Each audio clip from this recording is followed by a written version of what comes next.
అంబేద్కర్ రాసిన రాజ్యాంగాన్ని పక్కన పెట్టి రెడ్ బుక్ రాజ్యాంగాన్ని అమలు చేస్తున్న కూటమి ప్రభుత్వంపై గుడివాడ అమర్నాథ్ తీవ్ర విమర్శలు గుప్పించారు.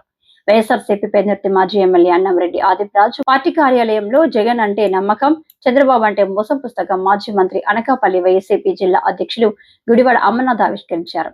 ఈ కార్యక్రమంలో గుడివాడ మీడియాతో మాట్లాడుతూ 5 కోట్ల మంది రాష్ట్ర ప్రజలకు ముఖ్యమంత్రి చంద్రబాబు వెన్నుపోటు పొడిచారని ఆయన పేర్కొన్నారు. కూటమి ప్రభుత్వాన్ని ప్రశ్నించిన సామాన్య ప్రజలను కూడా అరెస్టులు చేసి వేధిస్తున్నారు. జగన్మోహన్ రెడ్డి అమలు చేసిన అమ్మ ఒడినే పేరు మార్చి కుంటి సాకులు చెబుతూ కొంతమంది తల్లులకు నిరాశ మిగిల్చారని ఆయన పేర్కొన్నారు.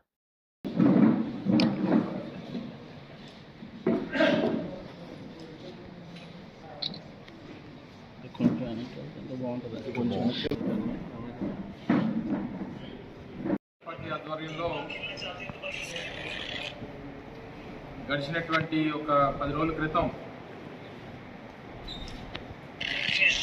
గడిచినటువంటి ఈ సంవత్సర కాలం కూటమి ప్రభుత్వం తాలూకా వైఫల్యాలు,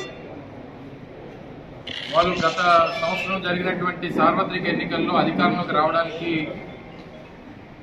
వారు ప్రజలకు ఇచ్చినటువంటి హామీలు, చేసినటువంటి మోసాలు, అధికారంలోకి వచ్చిన తర్వాత రాష్ట్రంలో జరిగినటువంటి అక్రమాలు, అత్యాచారాలు, హత్యలు, పూర్తిగా రాజ్యాంగానికి, అంబేద్కర్ గారు రచించినటువంటి రాజ్యాంగాన్ని పక్కన పెట్టి కేవలం రెడ్ బుక్ రాజ్యాంగాన్ని ఈరోజు రాష్ట్ర వ్యాప్తంగా అమలు చేస్తున్నటువంటి సందర్భాల్ని, వీటన్నిటిని కూడా పొందుపరుస్తూ ఒక పుస్తకాన్ని వైఎస్ఆర్ కాంగ్రెస్ పార్టీ విడుదల చేయడం జరిగింది. ఇందులో అనేక అంశాలని, ఏ రకంగా అభివృద్ధి కుంటుపడింది, ఏ రకంగా ప్రభుత్వం ప్రజా వ్యతిరేక నిర్ణయాలు తీసుకుంటా ఉంది, ఏ రకంగా వైఎస్ఆర్ కాంగ్రెస్ పార్టీ నాయకుల్ని హత్యలు చేశారు, ఏ రకంగా మహిళల మీద అత్యాచారాలు, హత్యలు జరుగుతూ ఉన్నాయి, ఇవన్నీ కూడా ప్రజల్లోకి, కింద స్థాయి, గ్రామ స్థాయి వరకు ప్రజల్లోకి తీసుకెళ్లాలన్నటువంటి ఉద్దేశంతో పుస్తకాన్ని విడుదల చేయడం జరిగింది. దాన్ని అనేక లెవెల్స్లో, రాష్ట్ర స్థాయిలో, జిల్లా స్థాయిలో, నియోజకవర్గ స్థాయిలో, మండల స్థాయిలో, గ్రామ స్థాయిలో కూడా వీటిని విడుదల చేసి ప్రజల్లోకి తీసుకెళ్లాలన్నటువంటి ఉద్దేశంతో ఈ పుస్తకాన్ని విడుదల చేయడం జరిగింది. దాదాపు 160 పేజీలు చాలా వివరంగా గడిచినటువంటి సంవత్సర కాలం కూటమి ప్రభుత్వం చేసినటువంటి అక్రమాలన్నింటినీ కూడా ప్రజల్లోకి తీసుకెళ్లాలన్నటువంటి ఉద్దేశంతో ఈ పుస్తకాన్ని విడుదల చేయడం జరిగింది.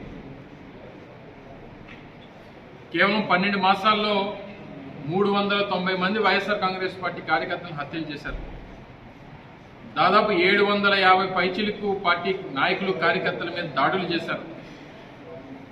ఈ ప్రభుత్వం ప్రజలకు ఇచ్చినటువంటి హామీల్ని అమలు చేయమని చెప్పి అడిగినటువంటి సోషల్ మీడియా కార్యకర్తల్ని అనేక రకాలుగా హింసించి, అరెస్టులు చేసి, అక్రమంగా కేసులు బనాయించి, నెలల తరబడి వాళ్ళని జైల్లో పెట్టి వాళ్ళని హింసించినటువంటి విషయాలన్నింటినీ కూడా ఇందులో పొందుపరిచాం.